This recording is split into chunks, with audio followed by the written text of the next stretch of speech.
আলাইকুম। আমি মোহাম্মদ শামীম আশরাফ। আমি বেতুয়া নতুন থেকে মনপুরা জায়গাটাই জুয়েল ভাই। আর এখানে আমার আছে তো প্রায়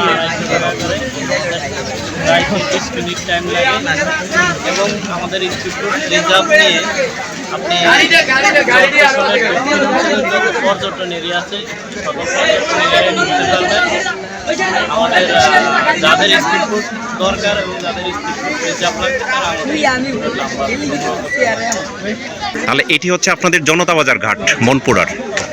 আচ্ছা, তারপরে হচ্ছে জনতা বাজার ঘাট থেকে আপনারা কখন কখন সার্ভিস দেন? আমরা থেকে 10 জন লোক হলে আমরা কোনো নির্দিষ্ট টাইম নাই, সকাল থেকে সন্ধ্যা পর্যন্ত অ্যাভেলেবেল। কতটা স্পিড বোট আপনাদের? 19টা স্পিড বোট। তো আপনাদের ঝড় বৃষ্টি হলেও সেই সময় আপনারা অতিরিক্ত আপনাদের এই যে জনতা বাজার ঘাট থেকে মনপুরার লোক কেন চরপেশনে যায়? বিভিন্ন কাজ থেকে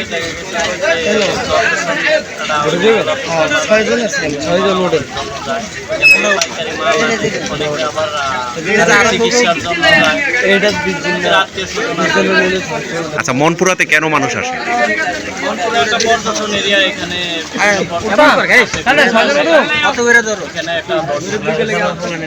দেখার জন্য। যেমন কি কি? যেমন মনপুরা চারা বাগান, তারপরে মনপুরা ল্যান্ডিং স্টেশন, আরও তুলা পিঠে সহ আরও অনেক পর্যটন আছে। এবং মনপুরাতে ছোট অনেক চর অঞ্চল আছে, এগুলো দেখার জন্য ঢাকা থেকে এবং দেশের বাইরে থেকে। আচ্ছা, মনপুরায় যে মাছের জন্য রামনেওয়াজ ঘাট এবং হচ্ছে জনতা বাজার ঘাট, এখানে কতগুলো বোট থাকে এবং কত টাকার মাছ বিক্রি হয়? এবং এখানে 50 থেকে 60টা এখন একটু মাছ কম, যখন মাছ থাকে তখন মাছ এখানে কিনা বেচা হয়। আচ্ছা, সবচেয়ে বড় ঘাট কোনটা? রামনেওয়াজ?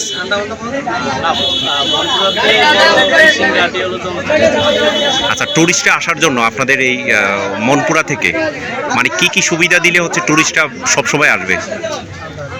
টুরিস্টরা এখানে সুবিধা বলতে যাতায়াত ব্যবস্থাটা যত উন্নত হয় ততই টুরিস্টদের আকর্ষণ হবে। আর একটা পরিবেশ তৈরি। চরপেশনে কি কি আছে পর্যটনে দেখার মতো? চরপেশনে আছে জেলুক টাওয়ার আছে, তারপরে বেতুয়া শান্তি পার্ক আছে, চরপুটি আছে, চারুয়া আছে এবং আমার বাড়ি রিসোর্ট আছে। আরও বিভিন্ন পর্যটন এরিয়া আছে, সি বিচ আছে, এরকম আরও অসংখ্য। চরপেশনে থাকার মতো জায়গা? হ্যাঁ, চরপেশনে থাকার মতো বিভিন্ন হোটেল আছে, যেগুলা খুব ভালো মানের হোটেল আছে, আন্তর্জাতিক মানের হোটেল আছে, রিসোর্ট আছে। যে কোনো জায়গা থেকে বাংলাদেশে আসলে সেখানে থাকতে পারবে। আচ্ছা, আর হচ্ছে মানে মনপুরাতে সে কি আবাসিক হোটেল আছে সেরকম থাকার মতো? আবাসিক হোটেল অ্যাভেলেবেল আছে, হাজিরাটা আছে, মানে থাকার কোনো সমস্যা নেই। মনপুরা আর কিসের জন্য বিখ্যাত? দধি, মহিষের দধি বা দধি আছে, মাছ আছে, হ্যাঁ, আরো তাজা তরমুজও হয়ে থাকে মনে হয়। তরমুজ, শসা, অন্যান্য যেগুলো আছে সেগুলো হয়ে থাকে। ও আচ্ছা আচ্ছা। আর এখান থেকে কি হাতিয়া যাওয়া যায়? হাতিয়া, নিজুম দ্বীপ? হাতিয়া নিজুম দ্বীপ স্পিডবোট রিজার্ভের মাধ্যমে যাইতে হবে, কারণ ওইদিকে কোনো লঞ্চ সার্ভিস নেই। আচ্ছা আচ্ছা, মানে মনপুরার কি করলে মানে যে বিদ্যুতের সমস্যা এবং হচ্ছে আপনার স্বাস্থ্য ব্যবস্থার সমস্যা, মনপুরায় কি করলে হচ্ছে ভালো হবে বিদ্যুতের অবস্থাটা?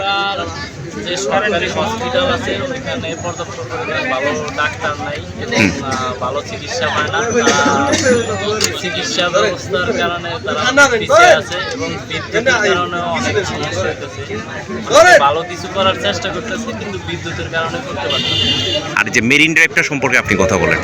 মেরিন ড্রাইভটা তো কাজ চলতেছে, এখনো কাজ চলমান আছে, 50% কাজ কমপ্লিট, এখনো কাজ শেষ হলে হয়তো এটা আরো অনেক সুন্দর হবে। মানে হচ্ছে চরপেশন আর মনপুরা মিলে একটি আসন, সেই জন্যই হচ্ছে আসলে এটির সাথে একটি সংযোগ রয়েছে। সেজন্য যেহেতু মনপুরা ভোলার একটি আলাদা দ্বীপ উপজেলা, সেই জন্য যাতায়াতের জন্য এই ব্যবস্থাটা। তো ঠিক আছে, আপনাকে আমরা ভোলাট্যুর24.com থেকে স্বাগত জানাচ্ছি, ধন্যবাদ জানাচ্ছি আপনি কথা বলার জন্য। আর আপনার স্পিড বোট, আপনি এর মাধ্যমে আপনার স্পিড বোটের নাম হচ্ছে শামীম স্পিড স্পিড বোট, তাই না? আপনি কি কি সেবা দিয়ে থাকেন একটু বলবেন? আমি কি কি সেবা দিই বলতে আমি তো স্পিড সার্ভিস হিসেবে, এছাড়া ট্যুর গাইড হিসেবে কাজ করেন। যারা হচ্ছে ঢাকা থেকে বা প্রবাস থেকে আসতে চায় তারা হচ্ছে আপনার যে নাম্বারগুলো আছে সেই নাম্বারে যোগাযোগ করলেই আপনার সাথে যোগাযোগ করেন। ঠিক আছে, থ্যাংক ইউ আপনাকে।